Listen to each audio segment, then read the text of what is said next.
Bwana Yesu asifiwe. Ninakusalimu kwa jina la Yesu.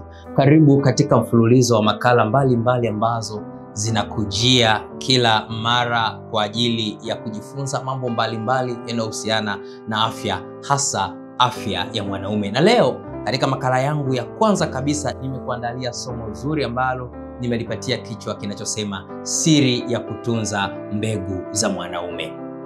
Ukweli ni huu, kila mwanaume amepewa hazina katika mwili wake ambayo ni mbegu za kiume. Unfortunately, wanaume wengi hawajui siri hii.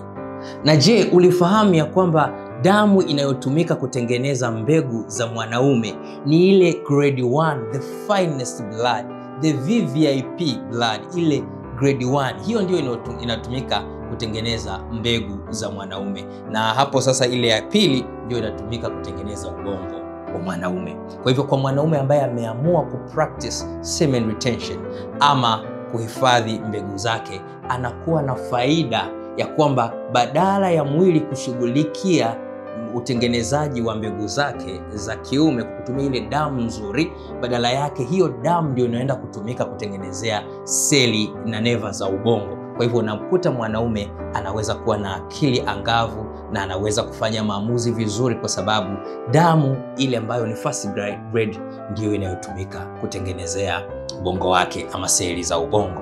Mwanaume aliyeshindwa kujizuia katika tendo la ndoa hawezi kamwe kuwa na akili timamu, na mara nyingi hata siku zake za kuishi ni chache. Life without sex is possible. Unaweza kabisa kuishi maisha pure bila kuingia katika tamaa za tendo la ndoa.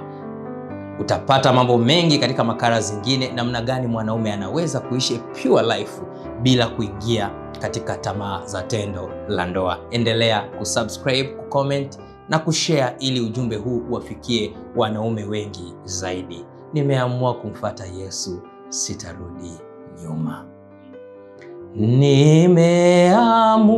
Nimeamua kumfuata Yesu.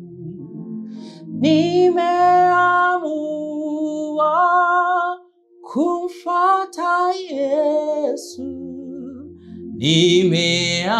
Nimeamua kumfuata Yesu. Sitarudi, sitarudi, sitarudi, sitarudi.